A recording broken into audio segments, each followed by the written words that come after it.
Hey everyone, Angela Langlotz, trademark and business law attorney here, going live as I do every weekday to talk about trademark law. Today, I would like to talk about how we decide what is a trademark infringement.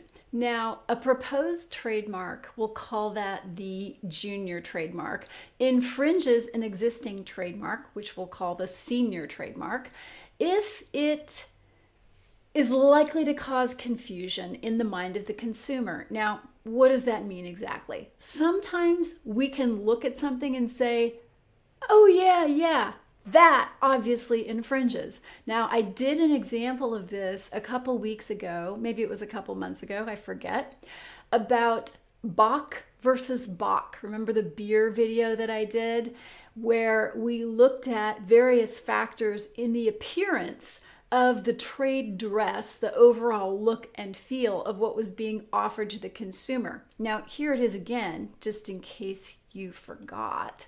So remember how we talked about Bock, right?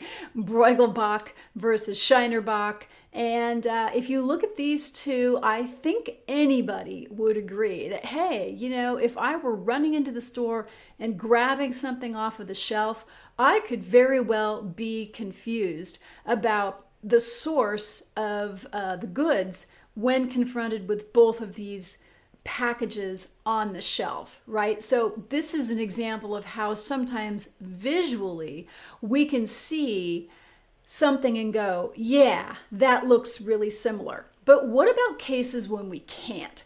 What are the factors that we take into account when we can't just look at something and go, oh yeah, that's an infringement? Sometimes it's a little more challenging, and often when we're accusing somebody of infringement, we need to be able to articulate why it's an infringement. It's not just enough to say, well, I think it's an infringement, right? So one of the factors that we use is the distinctiveness of the senior mark. If a mark is really distinctive, then it's more likely that the junior mark, in the course of making something similar, has had some kind of naughty intention in order to kind of ride the coattails or trade off of the goodwill and reputation of the senior mark holder. We see this a lot when people do what they're trying to call parody, like the guy who wanted to start a kosher grocery store and call it Trader Schmoes to kind of play off of the notoriety and reputation that Trader Joe's had built up. We see that a lot in the marketplace. And when that happens, we have to ask ourselves, now, is that person adopting that trademark because they just thought it was a cool trademark, or are they trying to play off on the notoriety and popularity of the senior mark holder? If they're trying to play off the notoriety of the senior mark holder, then it is more likely that that's going to be found to be an infringement, and they're going to have to stop. And although it's not likely to prove consumer confusion, you just have to have a likelihood of confusion. Any instances of provable consumer confusion are going to weigh heavily upon a finding that a junior mark is infringing the senior mark. This is because if the consumers are actually confused, it goes beyond then a likelihood of confusion. And here we have actual confusion. And so that is a factor, absolutely, when we're trying to decide if something infringes.